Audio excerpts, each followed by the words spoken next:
Yes, folks, welcome back to the Man United Agenda. So sorry that we are late. Some technical difficulties. No, that's the excuse anyway.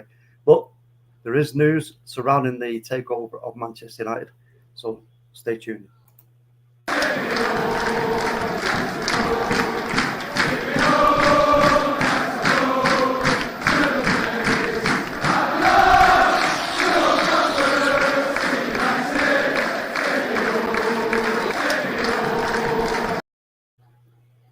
Yes, folks, welcome back. Got a really special guest with me, Bobby from Full Time Sports Network, a guy who's more in the know about football than a lot of us, if I'm honest.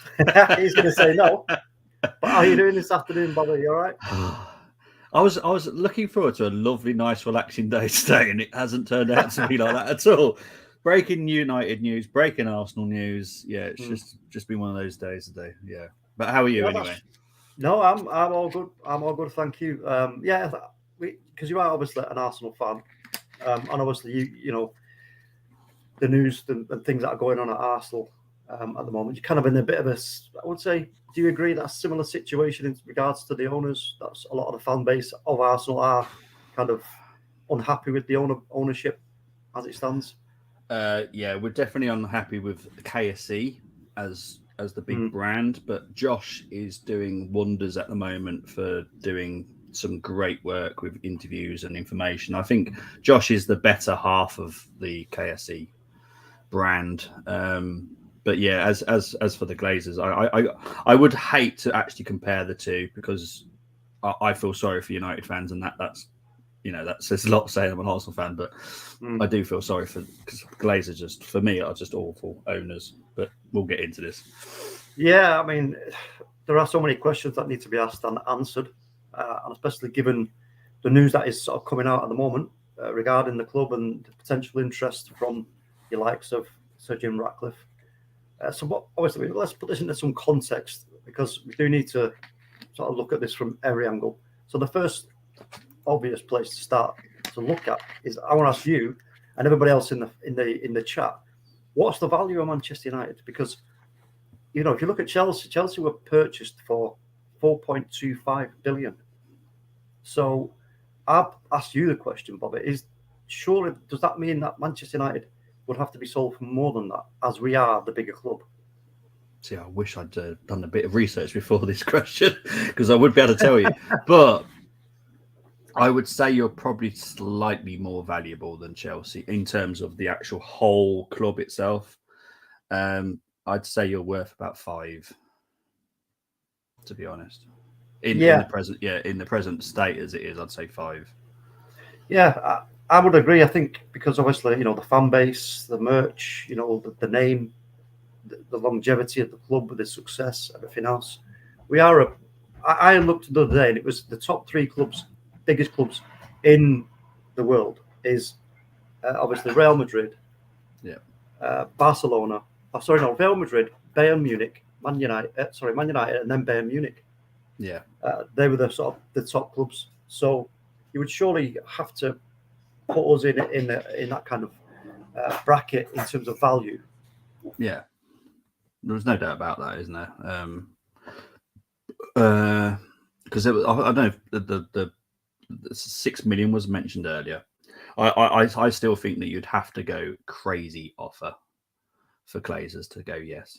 To be honest, Well, that's yeah. We'll see what I'm looking at. Do you agree that let's just say the Glazers, because that is the next one of the questions, which we'll get to now, is will the Glazers actually sell? And in doing so, are they now opening this up, to a kind of bidding, like a bidding war, so to speak? Because they do want other parties to get involved and to raise as much money in the sale as possible, don't they? They don't want to just sort of you know, negotiate with Sir Jim Ratcliffe and him be the only one. They do want competition in this, don't they? yeah. The thing the thing is, this is the hard part that United fans have got to understand. The Glazers won't want to sell. They won't. They're too stubborn. That they don't need the money. That is guaranteed. They do not need the money. And so Jim, I think the negotiating between Jim and the Glazers, it's not going to go brilliantly, I have to say. There's a lot of behind the scenes stuff that a lot of us are not aware of, mainly to do with a different type of sport. They have bumped heads before, so it could be interesting. I expect that if anyone should get it and deserves to get it right now, it's Sir Jim.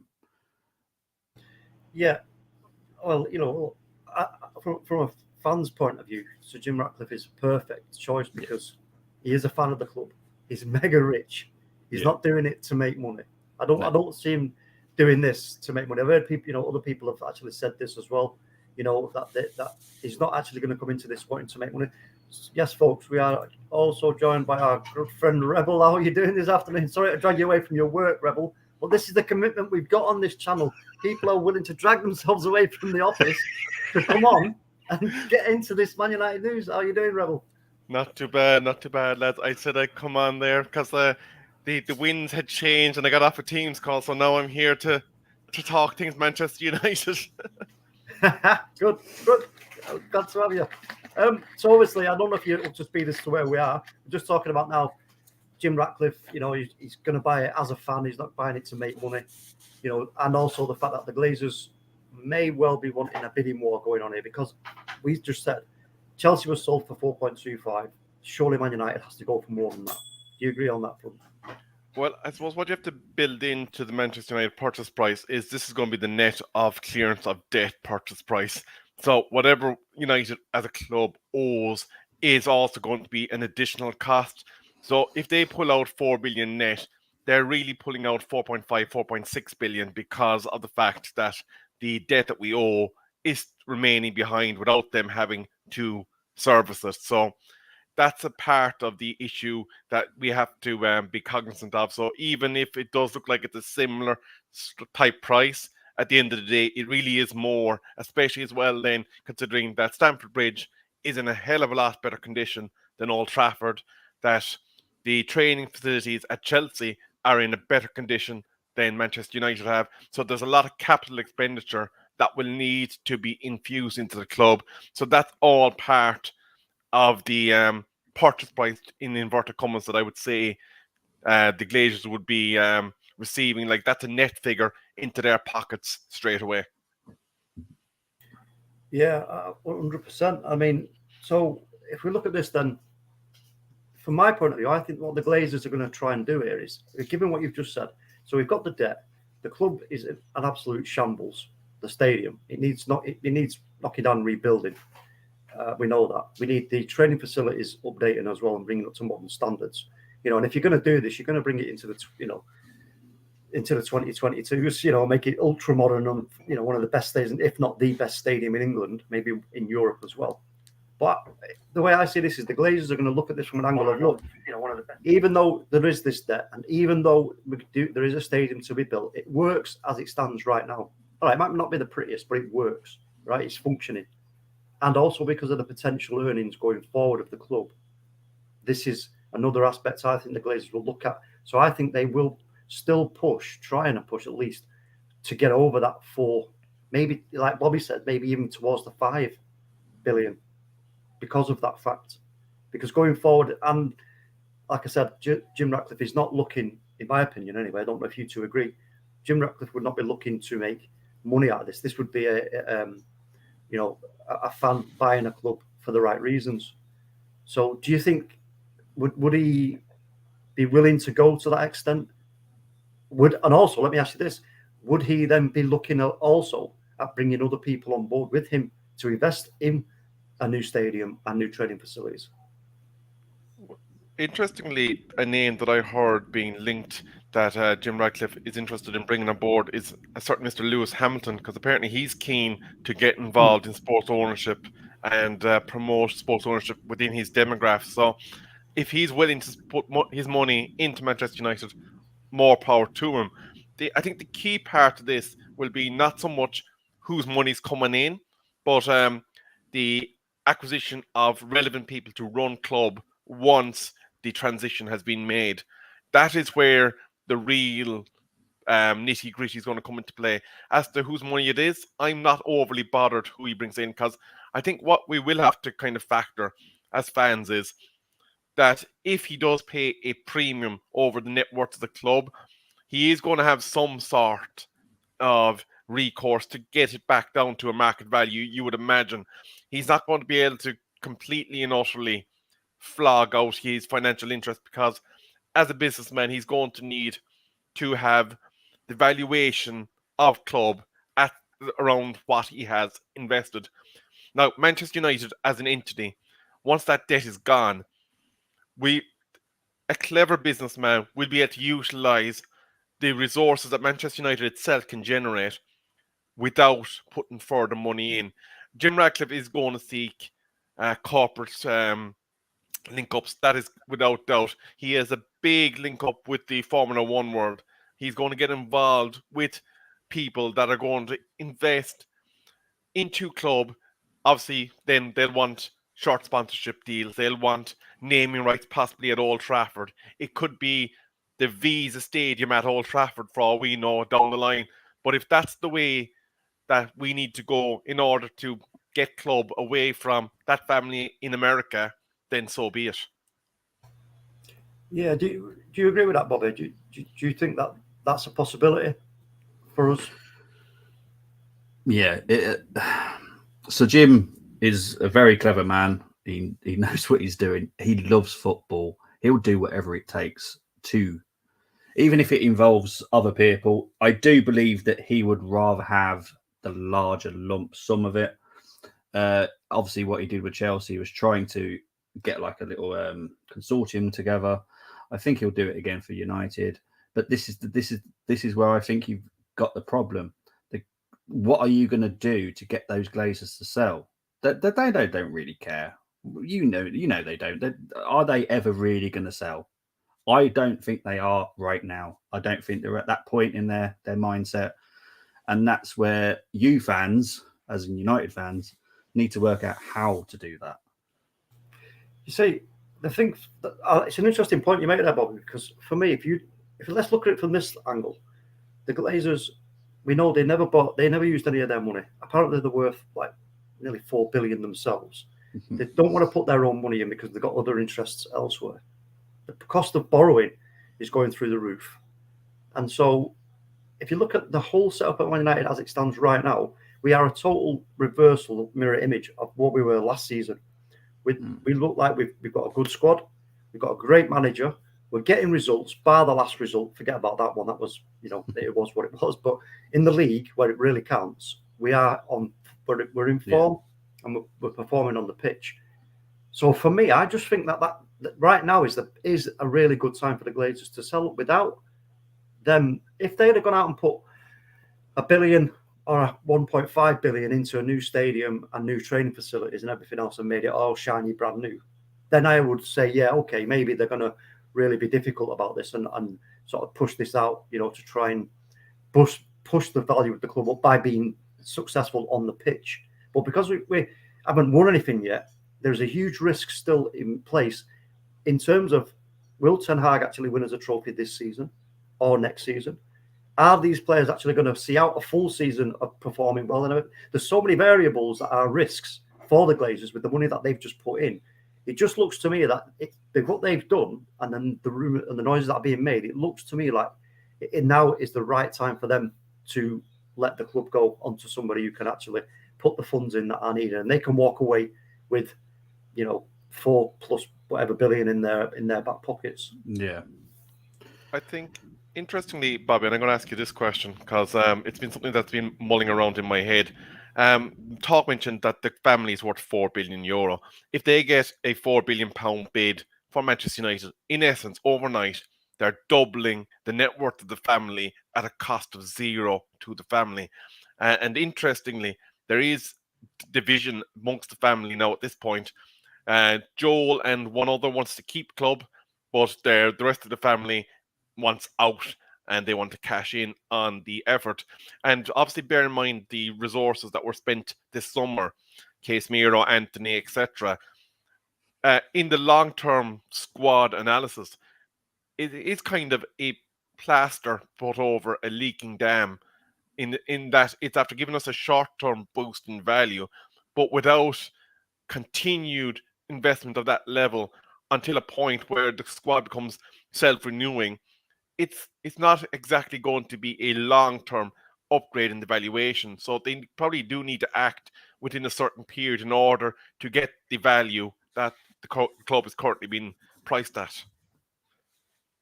Yeah, I said earlier when I did the stream earlier, I said if you don't do it within the next 18 to 24 months, I think that's when you're going to struggle to ever get rid of them.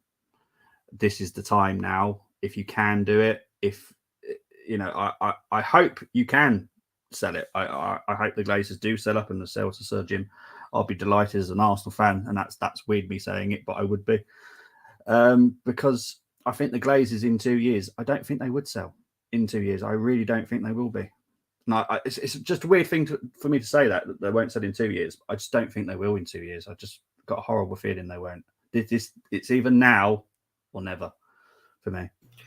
You know, the other angle of this that I kind of have to look at as well is the fact that Manchester City and Liverpool, as it stands, and Newcastle, let's put those three teams in. What they're doing is they are pushing up the value of potential sponsorship, because the more successful they are and the bigger their brand becomes, the higher the cost of sponsorship is going to be. Now, again, for us as a club, that's exactly what the Glazers would love. That was the whole idea for them. Was for, we spend as little money as possible of our own. We use the club's revenue. We be successful on the pitch. We get massive sponsors in. We skim all the money off the top, and it just feeds itself. And we take the froth from the top, or the cream even. But unfortunately, it's not worked out like that because of the absolute chaotic way the club is run. It's just all sort of crumbled around them. They've had, we know the candidates that we're talking about who failed the club massively. So again, I go along with what Rebel was saying there. That, in terms of the values here and the monies that we're talking about, it's, for me, the Glazers, they will not take the risks, in my opinion. If they don't sell now and it doesn't work out under Ten Hag or this season or next season, it's quite clear then that we're sort of slipping again. They are not going to put their hand in the pocket, because our revenue is dropping season upon season. We know that. So they're not going to put their hand. So now, for me, like I say, whilst the flower is in bloom and looking pretty, that's the time to sell it, not when it's kind of wilting and you're saying to somebody, oh, you can revive this. All you got to do is give it the right food and a bit of love and blah, blah.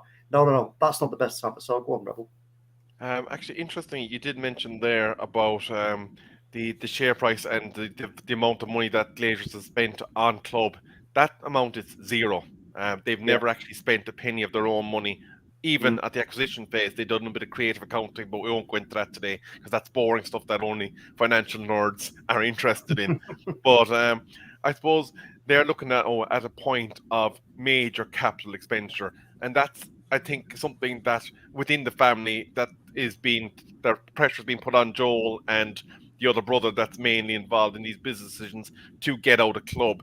And I think as well, somebody as intelligent as Sir Jim, he's not coming into this water without getting invited into the pool.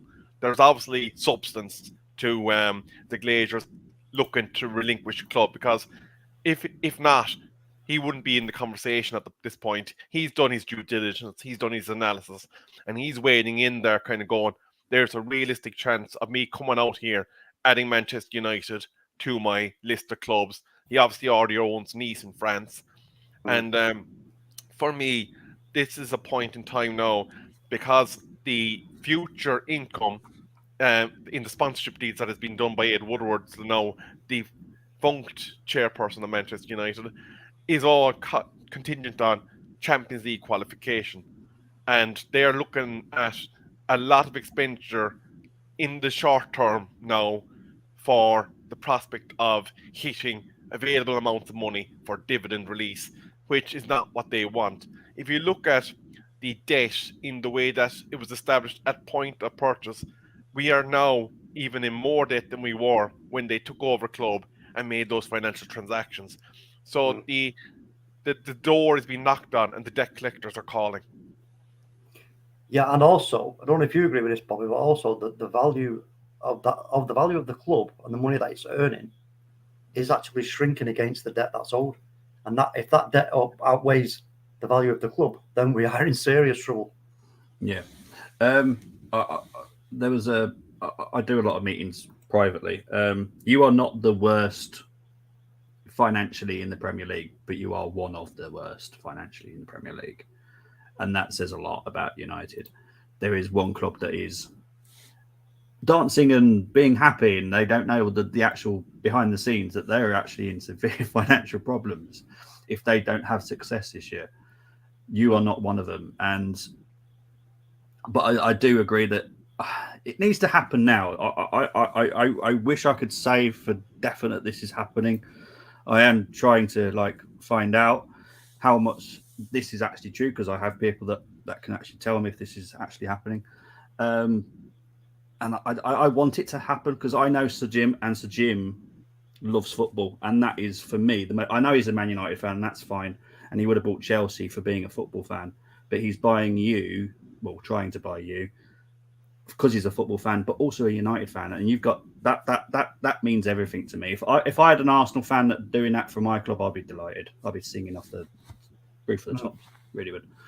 Yeah, I mean that's the whole sort of cherry on the top for me, is the fact that he's actually a fan of the club, and as we've already discussed, he would do it. He would be doing it for the right reasons. But let me just go to the comments and see what people are saying.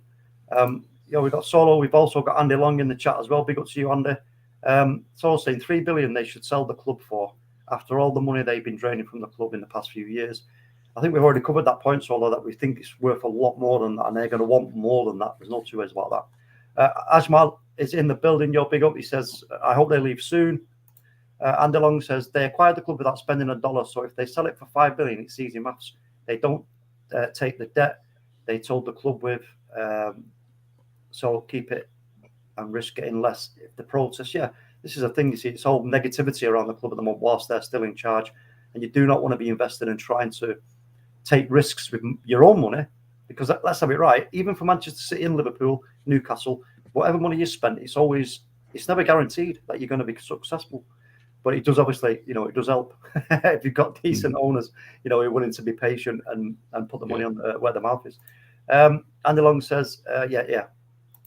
We got Ross Fairclough. Yo, Ross, how you doing, bro? He says, hope so. We need bids on the table for the fans to add pressure.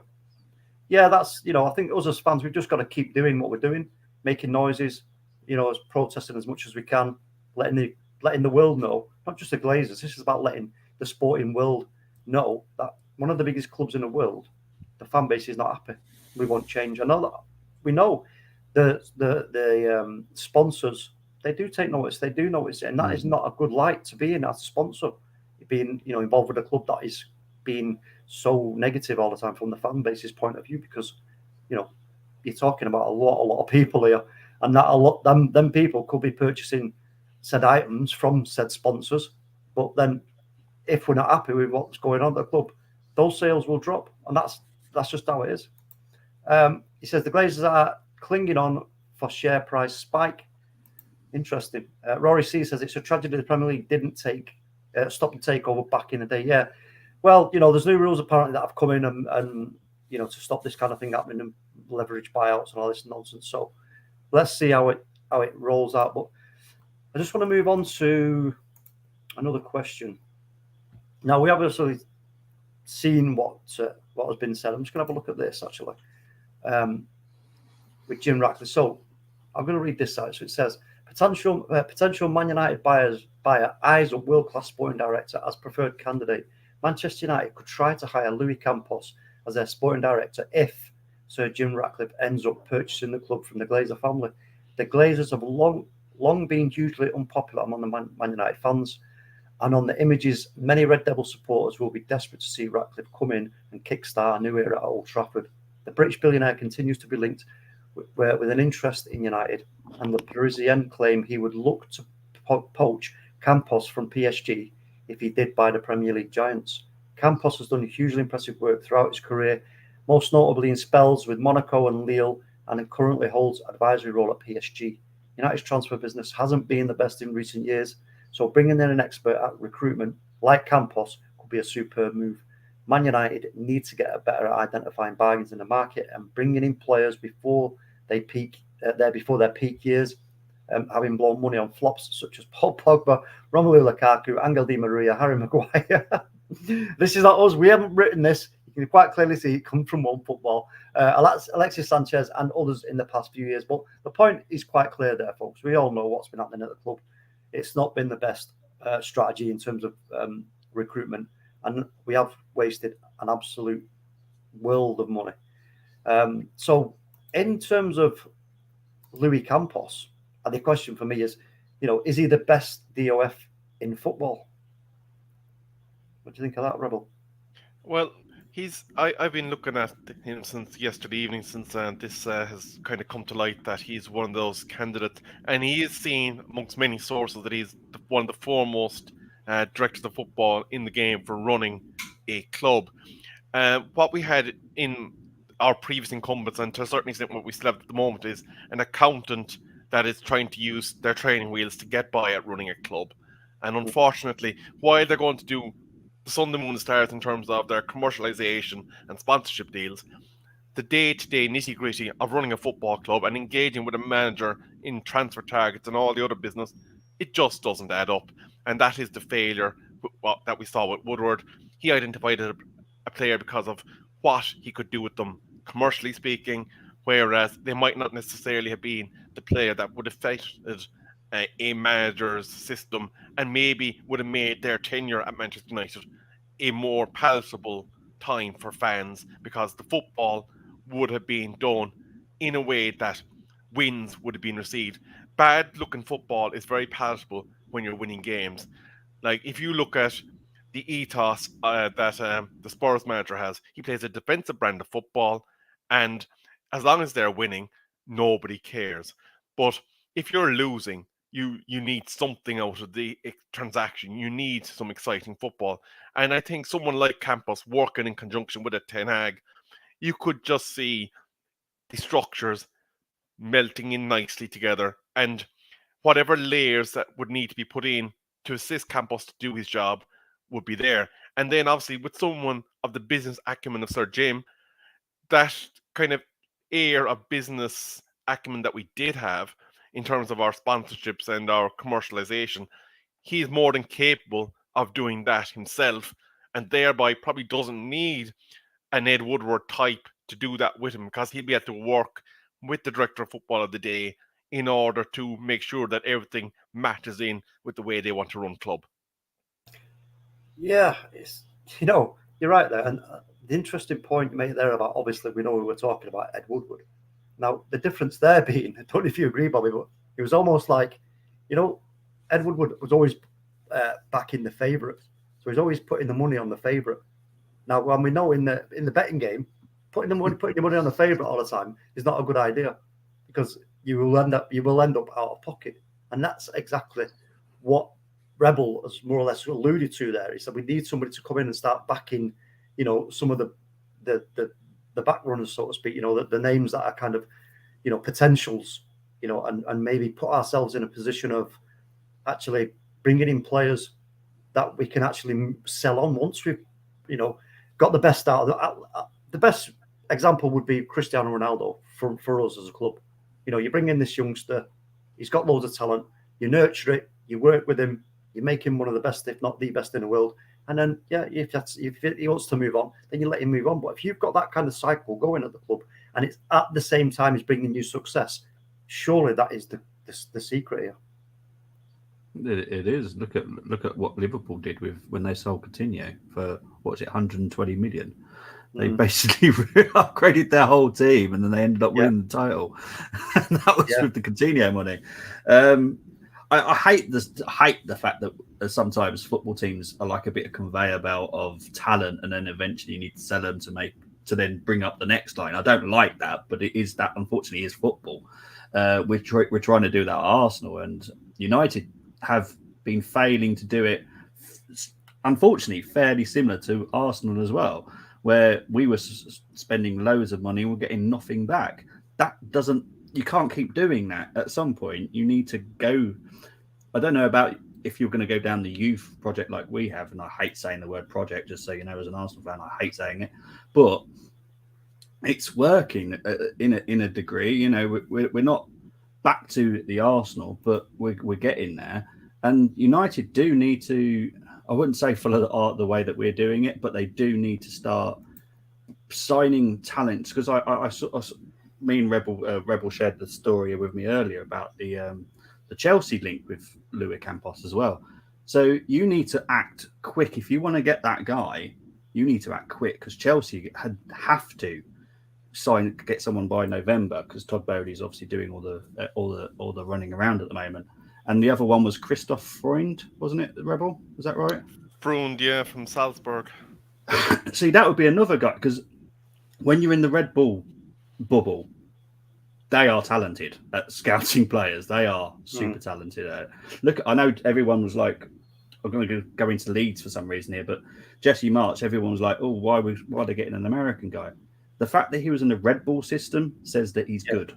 Because if the Red Bull are brilliant at doing this. Parson they start at Salzburg, they then go on to Leipzig. If they don't work out, they maybe go back down to Salzburg, or if not, they get sold for a very good profit. If United could do something like that, bellissimo. It would be absolutely bellissimo. And what I think you have to remember as well, Bobby, is that amongst managers, we have a guy that is past master of developing young talent, having gone through the Ajax system. So that is someone that a competent director of football could very easily work with, because he'll be in constant communication. Okay, who are you developing to keep? Who are you developing to sell? Exactly. Yeah. Yeah. Interesting. Yeah, it's an interesting point that you make there. And I do want to see that at Manchester United. I do want to see us. And again, look, with the current owners that we've got now, they think that bringing in these sort of big names, so to speak, massive money is the secret to it, because we know the secret for them is it's going to sell loads of shirts, but that's not going to bring you success on the pitch. So that we have to break that cycle of going for these names that are going to sell shirts in the hope that it's going to work out and we're actually going to win something on the pitch, because that's not the correct way to do it. Like you pointed out, Bobby, there with the Red Bull model, it seems to be successful for them. They do have some success, but obviously for us as a club, for Manchester United, it is more about the success on the pitch and having a big squad capable of competing on all fronts.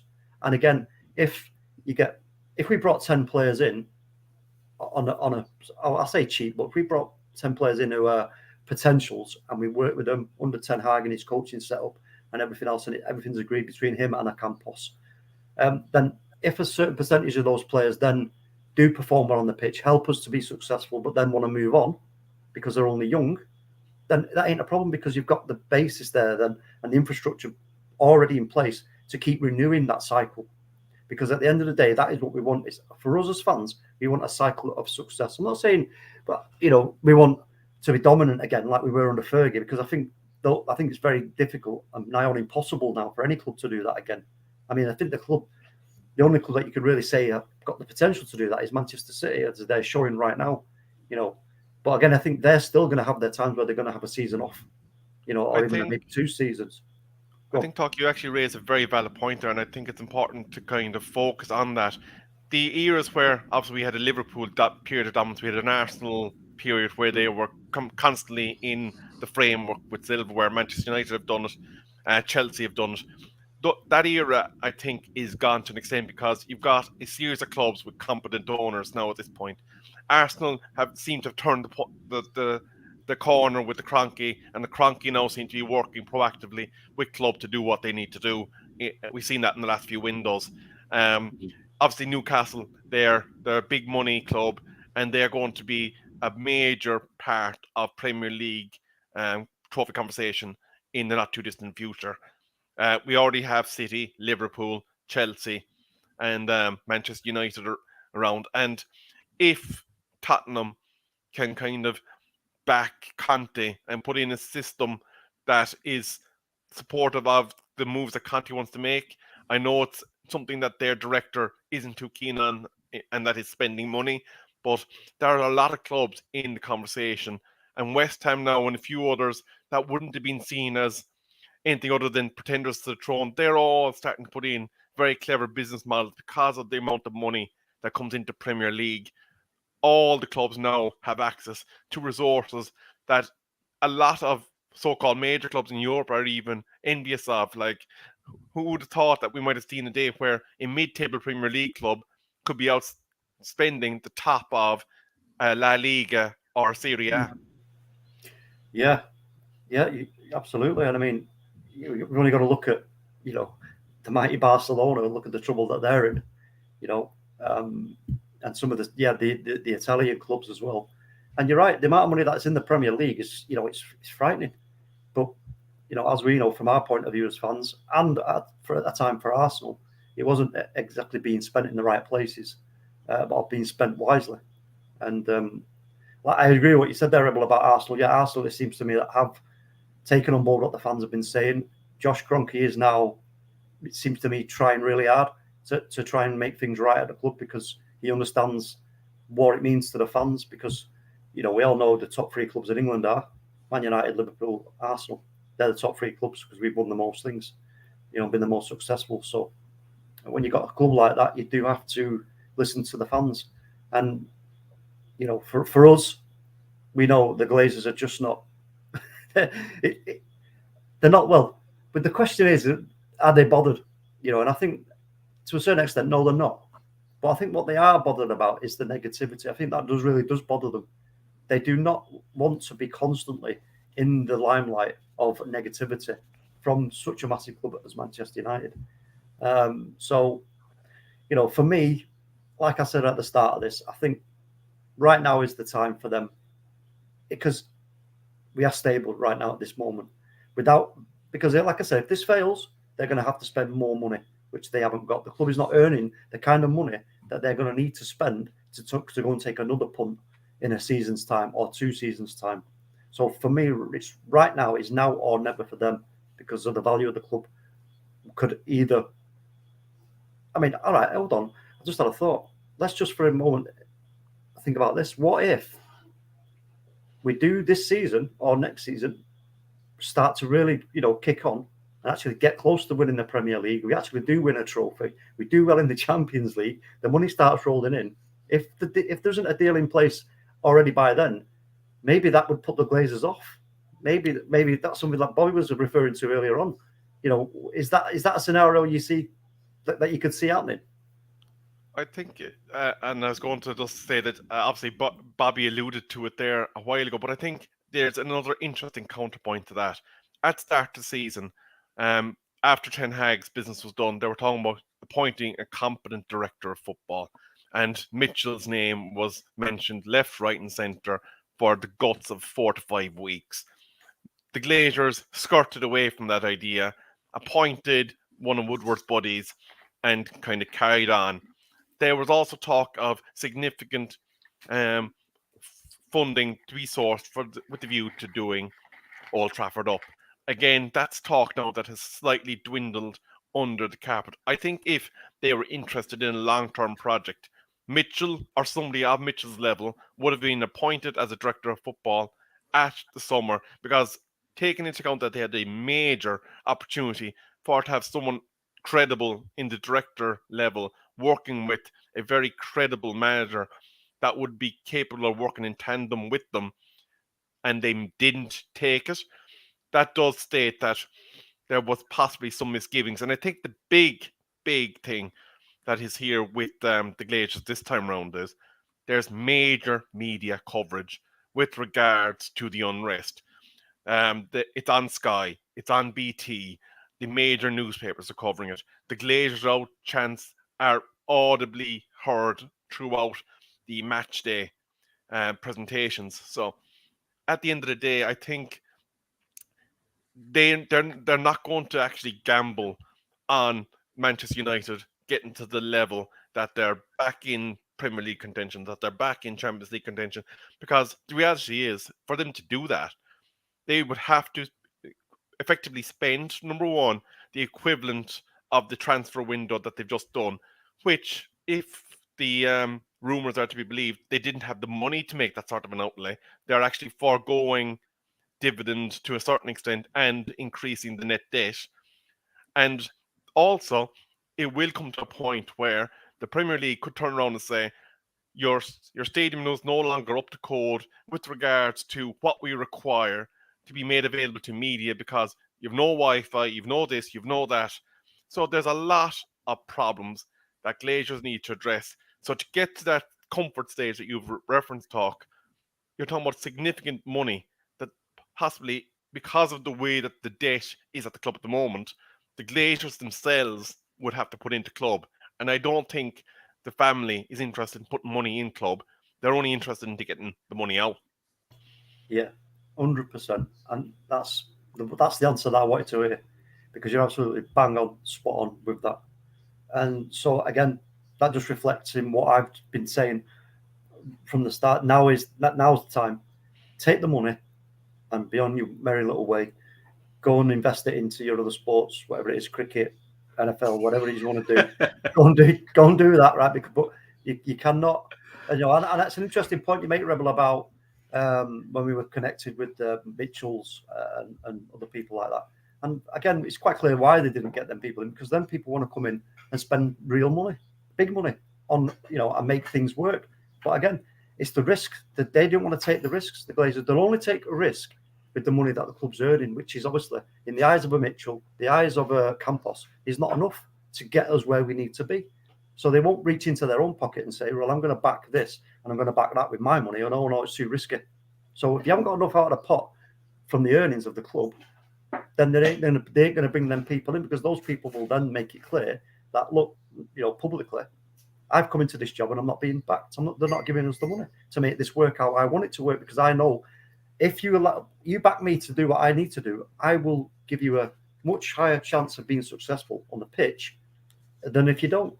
So it all smacks of cheap money grabbing and not really interested in using funds that they've generated themselves, and whether they are worth 3.9 billion, who knows. But it's Bill, I just want to say hello to Mark Edmund, all the way from Australia. He says it's nice treat to have a show on in the evening. Big up to you, Mark, all the way there in Australia. We got Bill Baggio as well in the building. Big up, Bill. Oh, he says afternoon, people. Or did he spell it wrong? Mark Edmund saying Billy Boy. He's saying hello to Bill there. But yeah, talk to us briefly. There's a small bit of breaking news that just is emerging here this lunchtime, and that is the links that we have with a right back, Santiago Arias. He's a free agent. The report is saying that a move for him is in doubt, that the lines of communication aren't exactly as transparent as initially thought, and it now seems unlikely that we will be bringing him in to support Dalot in the role of right back. Interesting. So do you have anything to add on that, Bobby? So clearly you were trying to sell Aaron Wan-Bissaka then, because if he's where's he going to be playing, Wan-Bissaka?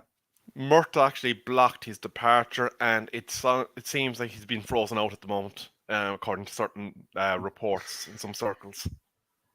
Wow, that's a shame for him, because I know he hasn't had a great success at United, but he's only a young lad. He's still got chance to improve in other areas. So it's a shame for me personally, but it is what it is, I suppose. Yeah. He's definitely not a player, I don't think, that ever really got on the path that he needed to be. He was always seen as lacking in that final third in terms of his pass production and the rest of it. And I think we've already seen that Ten Hag is compromising to facilitate David De Gea, and David De Gea has a far more greater value and ceiling to what he can deliver to Manchester United than Wan-Bissaka at the moment. And but we are seeing compromises in the way that they're playing out from the back, because it doesn't seem like David De Gea is able to advance himself at this point in his career quickly enough to playing in that style of football that is required. So there's a number of players actually, and Talk might want to shed a light on some of this, that are out of contract come end of this season. One is Marcus Rashford. One is David De Gea. Who else had we? Oh, what the other one is Diego Dallo. So, like if you're talking about the Glazers and the likes of Murta making the decision as to whether these are going to be extended, who in their right mind would extend David De Gea at the contract rate that he's on at the moment? You're not going to trigger that year extension really at that rate. Cristiano Ronaldo, depending on how he completes his season, the question of extending him at his current salary rate, it doesn't make sense to do it at this point in time. Dallo, whether he's going to be a backup or first team right back next season, if we do get in someone, it makes sense to utilise him because his salary isn't that extravagant and we do need credible right back alternatives. And then obviously Marcus Rashford, he's going to be the one that has the most eyes on him because a lot is being made about him not really delivering the numbers that he would have had previously, and whether or not he has reached his ceiling, and maybe is even in a decline as to the value that he can present to a team. So they're probably going to be looking for something in the region of 15 to 18 goal involvements, i.e. goals or assists from him this season in order to make a credible assessment of what he's worth to the team. Yeah, so that is another angle that we need to look at. Yeah, for me, David De Gea. Yeah, I think it's time for him to hang up his boots and move on. Diogo Dallo on his current contract, great, renew it. As for Marcus Rashford, yeah, look, I think he needs to be tied down to a contract because I think even, under the current ownership or a new ownership, I think he would be part of the plan going forward. So maybe now actually would be a good time to get Marcus Rashford signed up to a new contract, rather than sort of prolonging it and taking any risks in him maybe going and playing for another club, because I still believe there's still a lot to be learned by Marcus Rashford in the game. He still offers a lot. It's obviously doing well at this stage, up to this point, in the league and everything else. So, you know what, I'd definitely let David De Gea go and sign the rest, the other two up. But I just want to say hello to Mark Kennedy before we wrap this up. He's saying, afternoon from South Africa, enjoy lads, Murto is inept, 100%, and a liar. AWE probably, allegedly. AWE probably came to us too early for him. Actually, that's an interesting point, actually, just because if you remember correctly, he was very much involved in the goal involvements in Crystal Palace the season prior to his arrival at Manchester United. So he was seen at that point as being a very exciting attacking wing-back. So obviously, in the interim, something has changed, and maybe he was done a disservice by the style of coaching that he received since then. Yeah. Possibly. That's a good point, actually, Rebel. That is a good point. And maybe Ten Hag may think that with a little bit more coaching, a little bit more time, he could actually get a tune out of Aaron Wan-Bissaka. So we'll have to keep our eyes on that one. Edgar J says, I have no clue who that keeper from Ajax is called. Not known, but he plays awesome from the back. We need a keeper like that. Wasn't that Noah? I was watching last night, Ajax Liverpool. And I know exactly what he's talking about. I can't remember the chap's name. I'm sorry. Pazvir. His name's Pazvir, and he's 38. Oh, he's 38. Okay, then. Yeah. Just so you know, just so you don't think about signing him. He's 38. No, let's not have that. Let's not go down that route again. Rashford is getting the eyes from PSG, says Mark. Yeah. Emma says, let's only trigger that extra year they got. Then at the end of the season, we can discuss new contracts if they have played good and consistent. Bill Baggio says, Edgar J, Passover is goalkeeper. He's 38. Oh, yeah. Bad Bill's just saying. And Mark Edmonds saying, Eric Ten can improve Aaron Wan-Bissaka. Hey. Edgar J saying, true at Mark Edmond. But, yeah, well, listen, it's we've been going now for like 49 minutes. Didn't think we were going to go for that long. It's been an interesting conversation. You now know the crux of what's potentially going on at the club and where we are at this moment in time with the names that are being flung about and what it means, what it could mean for us going forward. But I just want to ask Bobby where we can find you, Bobby. You'll find me on the Full Time Sports Network and on the Armory as well, the Armory TV, which is Arsenal, so you probably won't want to see me there. But thank you anyway. Well, it is a sister club of the Man United agenda. Yeah, we're all family here, so it's lovely. Yeah, exactly. Yeah, that's it. I mean, rivalry is rivalry, but we are a family and we do support each other. So if you want to go over there and give Bobby some support on the Full Time Sports Network and the Armory, I'm sure they'd be much appreciative of that. I don't need to ask Rebel where we can find Rebel, because Rebel is an anchor for the Man United agenda. We all know where to find Rebel. If you want to tell people where they can find you on Twitter, Rebel. Yeah, I want to briefly plug tonight we're going to have the preview show for Manchester United versus Sheriff Tiraspol in the Europa League, a game which is live on Thursday. And I'm actually trying to remember what my Twitter handle was, because I set it up so long ago and I changed it once I started getting involved in Man United agenda. But it is actually @rebel_TMUA if you want to find me. And I also am involved in the Full Time Sports Network. They cover a wide variety and diversity of sports. So if you have interest in matters outside of football, like the NFL, boxing, etc., do make sure that you're linked up with our parent channel, the Full Time Sports Network, because they will more than likely be covering it.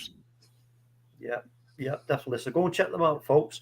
And also, again, I always want to say, Pat Lawless in the building as well. Big up, Pat. It says 25 in the chat. Smash the like for the legends. Big up, Pat. I think Pat's stuck to his keyboard at the moment at work, so he can't jump on. And it's always frustrating when the opportunity arises and you can't jump on. You're like, But if work comes first, it has to come first. But listen, folks, that's all it is from us for today. Like Rebel says, there will be a show this evening at 8:30. So come and check us out then. But again, thank you all for giving us your time. We do appreciate it. Sorry, briefly, Gary Neville has tweeted, I keep saying it, but the quicker we get the regulator in, the better. US investment into English football is a clear and present danger to the pyramid and fabric of the game. They just don't get it and think differently. They also don't stop till they get what they want. So that was just a tweet from Gary Neville, just that I bring back to you as we close out. What I will also like to close out on also is this. I'd love to keep going with this, but we've been going too long as it is. But let's just think about this for a moment. I just think I've got real fears for Chelsea in what's going on there at the moment, because what Todd Bowley is doing, in my opinion, is exceptionally risky. Exceptionally risky. And for me, it's going to end in tears. It really is. It's going to end in tears, because I don't see how this is going to work out for them. I really don't, because sacking Tuchel, whether you get on with it or not, for me was an absolute bonkers decision, and they're going to pay the heavy price for that, in my opinion. But like I say, it's time for us to shift on now, folks. So listen, again, tune in tonight at 8:30. Go and check out Bobby. Go and find Rebel. Go and find the Full Time Sports Network, and we will see you tonight. Thank you very much.